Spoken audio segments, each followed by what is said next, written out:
Greetings everyone, welcome back to our channel.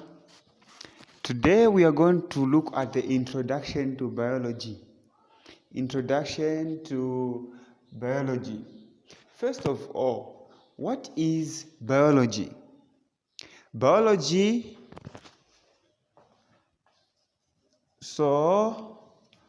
is biology? So if you look at the word biology, it's a combination of two words. It's a combination of two words. We have bio and log here. We have bio and log. So bio means life. Log means study. Therefore, biology, in simple terms, is the study of living organisms.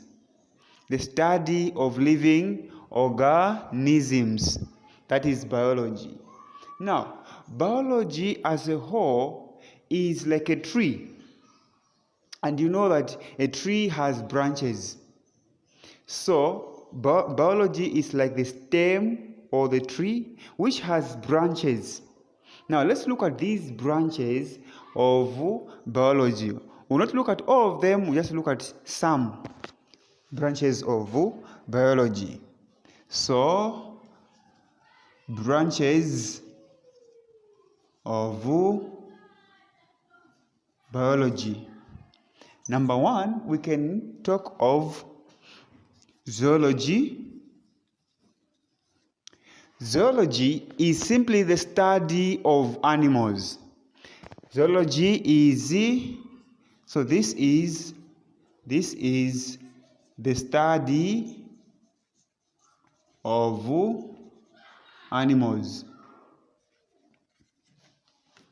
Okay, the study of animals is called zoology. We also have another branch which is called entomology. Entomology is simply the study of insects. This is the study of insects. This is the study of insects. As simple as that. We have another branch, okay, which is called botany. Botany is simply the study of plants. So this is the study of plants. We have another branch. Remember that I said that the term biology is like a tree, the stem which has branches. Okay, now these branches are the ones we're looking at now. We've looked at zoology so far, entomology, and the botany. We also have ecology, which is also a combination of two words, eco and logy. So now, what is ecology? Ecology is the study of interactions of living organisms among each other or with each other and the non-living environment. Examples of non-living environment, we have rivers, lakes, ponds, and parks like national parks or game parks. Okay? So ecology is a study. You are studying how those living organisms interact with each other in the non-living environment. That is ecology. And under ecology, you also look at ecosystem, the issue of population, community, and niche, habitat, and also examples of habitats, terrestrial and aquatic habitats. All right. To mention but a few, there is also under ecology. We also look at how energy is transferred from one organism to another. So we still have a long way to go. This is just an introduction to biology. We will look at these branches in detail. So this is the study of interactions of living organisms with each other and the non-living environment. Then number 5, we have genetics. Genetics is also a branch of biology. This is an interesting branch of biology. Genetics, this is the study of inherited information in the form of genes. How information or genes are transferred from one generation to another.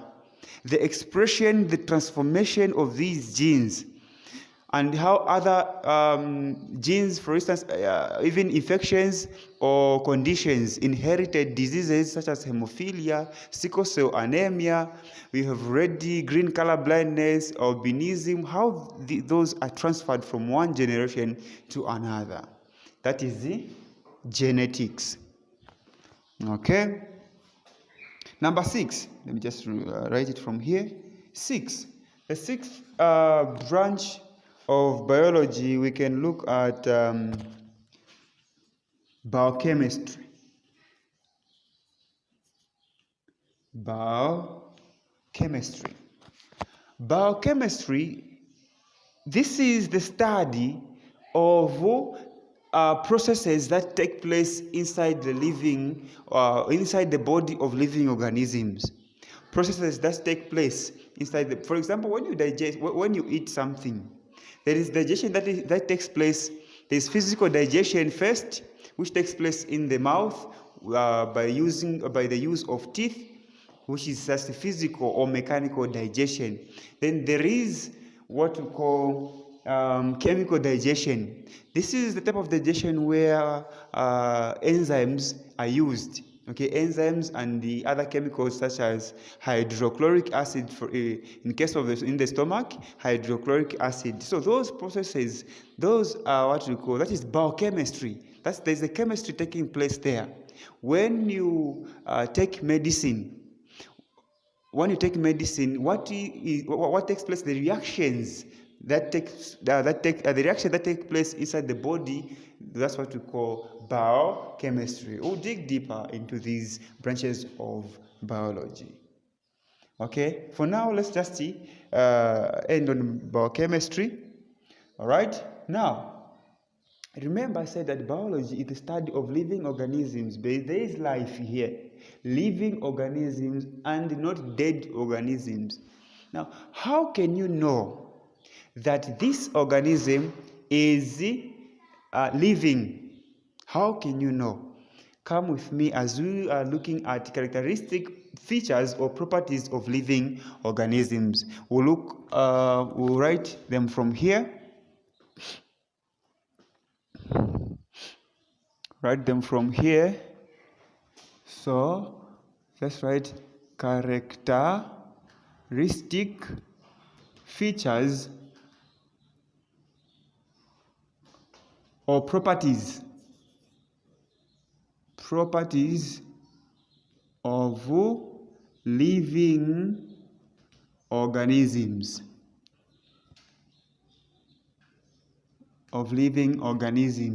How can you know that whether this thing is living or non-living thing?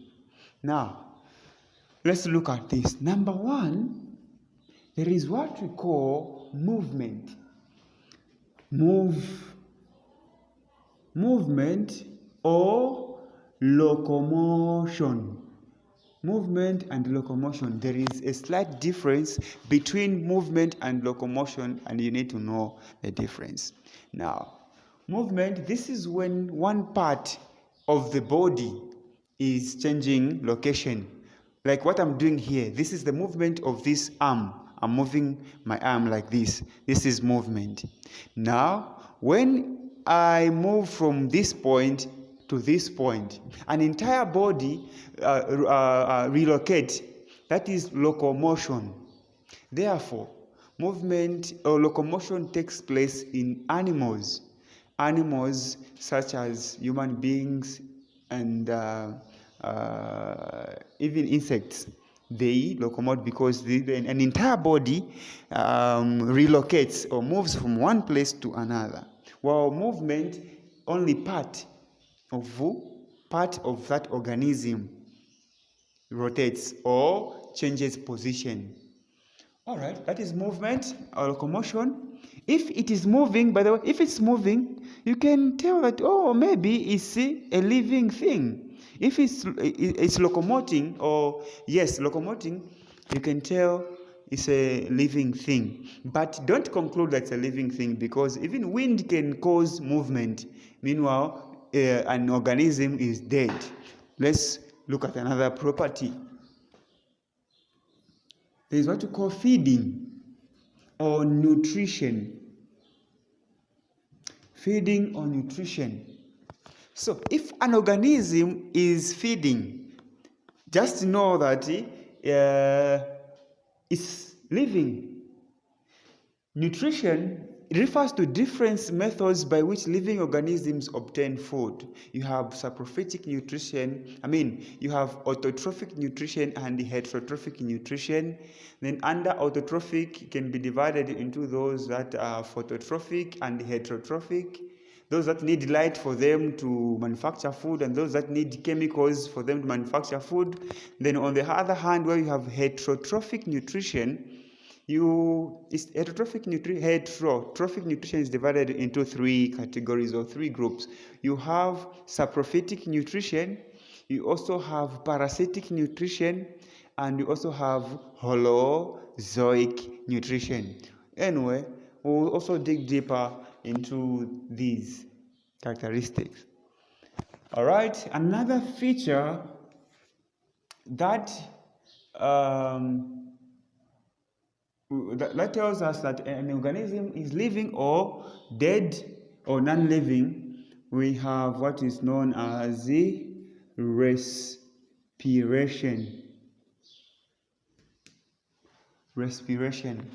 Now, respiration, this is the release of energy from food substances inside tissue cells.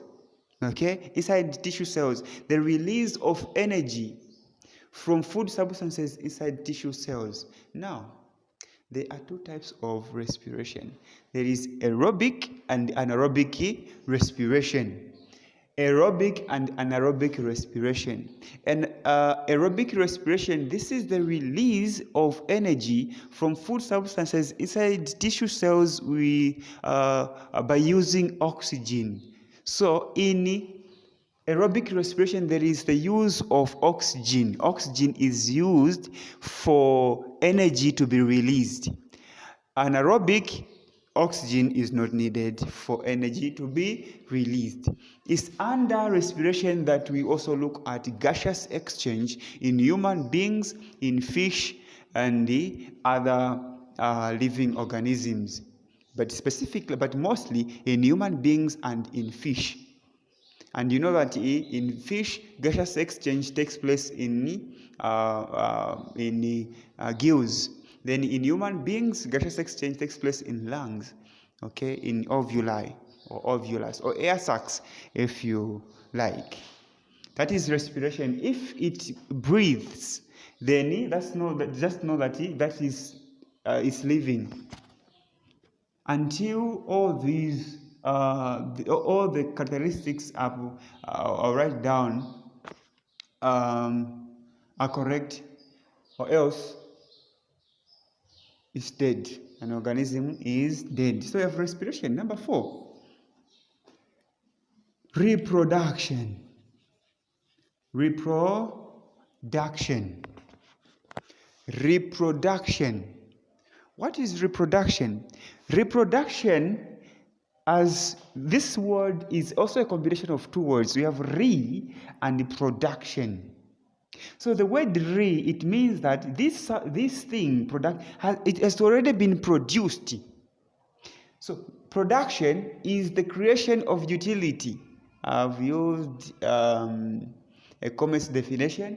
the production of utility or usefulness, production of something that has not yet been produced, that is production. Then if you continue producing what you already produced, then it becomes reproduction. Now, according to biology, what is reproduction? Reproduction is the process by which living organisms produce offspring.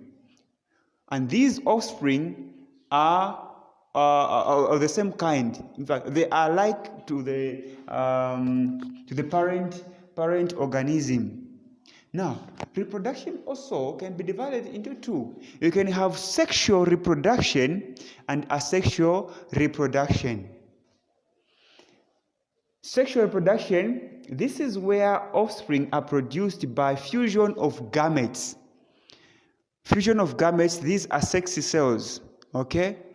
Where you have the the ovum and the sperm cell. They are combined, join, and then there is fertilization, and then blah blah blah blah, and other things. That is sexual reproduction. There is the fusion of male sexy cell and the female sexy cell. Okay, so sexual implies that you need to have a male organism and a female organism. If it's male, that is not sexual reproduction. If it's female, it's not sexual reproduction. According to biology, it's proven that you need a female and a male for sexual reproduction to be effective. Then asexual reproduction. Now, most of you make mistake when it comes to asexual reproduction. You think that asexual reproduction only takes place in plants. No. Asexual reproduction, this is the type of reproduction where one parent produce offspring without fusion of gametes. So one parent doesn't need a mate or a partner for it to produce. No. That is asexual reproduction, like amoeba, or binary fission, fragmentation. Those are examples of asexual reproduction. Remember that other plants, flowering plants, they undergo sexual reproduction, not asexual. So don't say sexual reproduction, this is the type of reproduction that takes place in plants. No. All right. That is about reproduction. If it's able to reproduce, okay, or to multiply, then it is a living organism. All right. Number 5, growth. Growth, if it can grow, or if it grows, then it's living. The growth here, this is the permanent increase in mass. Okay, or girth, mass and girth of an organism. It's a permanent increase. It's growing. If it's growing, then just know that that organism is living. That is about growth. Number 6. Number 6, we have sensitivity.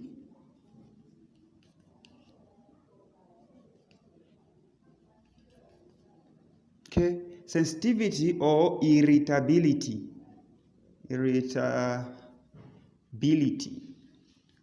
Okay. Sensitivity or irritability is another characteristic feature of living organisms. All right? Now, what is sensitivity? Sensitivity or irritability is the ability to respond to stimuli. Stimuli is something that causes an organism to respond.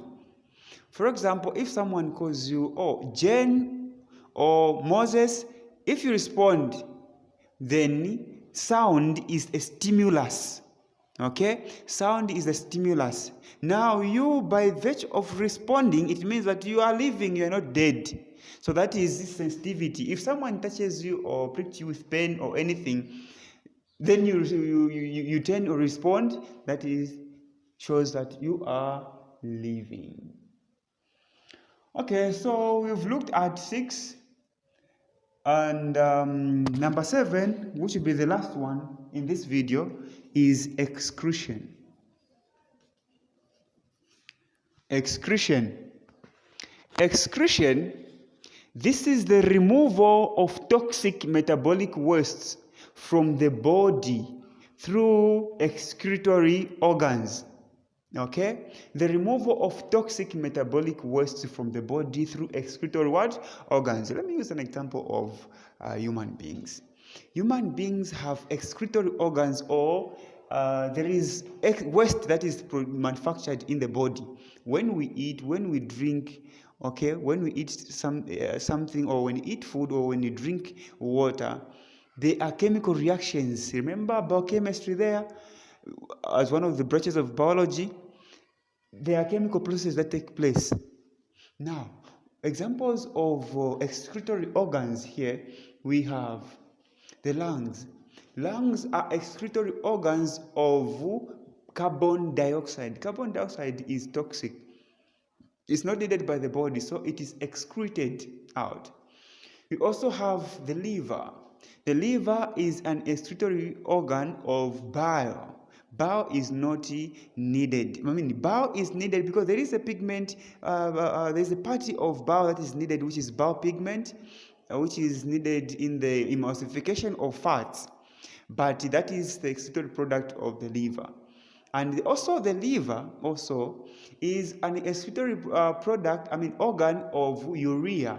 That's where urea is manufactured. When urea is manufactured, it is transported to the kidneys here. Now these kidneys, that's where excretion of sweat, excess salt, excess water is done. Okay. Now the excretory product after that is urine. You have the skin. The skin is an excretory organ of for sweat and excess water, salt and excess water. Okay, we have other products. Now, we don't want to make this video too long. We'll end here. Remember what we've covered. We've looked at the definition of biology, and also we've looked at branches of biology and characteristics of living organisms. So what I would urge you is that study. This is just the beginning of the lesson. In the next lesson, or in the next meeting, we'll be looking at cells.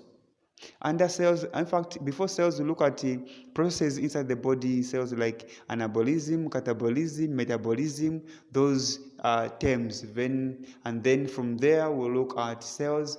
Under cells, look at the microscopes, specialized cells. Then from cells, we'll look at osmosis or transport across the cell membrane, still under cells. Then from there, look at enzymes. Enzyme will be following the way the syllabus is until we finish. All right. So now remember to join us here for online classes. It's not a guarantee that we'll be having all the lessons on YouTube, but we'll be having just the clips, having parts of the lessons, but main lessons will be taking place here at Nostec Academy, and online via WhatsApp. That's where we'll be conducting our online lessons. And the other thing is that, please, if you've enjoyed the lessons, consider liking, subscribing, even commenting. If you have a question, ask. We have people who can answer in the comment section. Ask, and may you be blessed.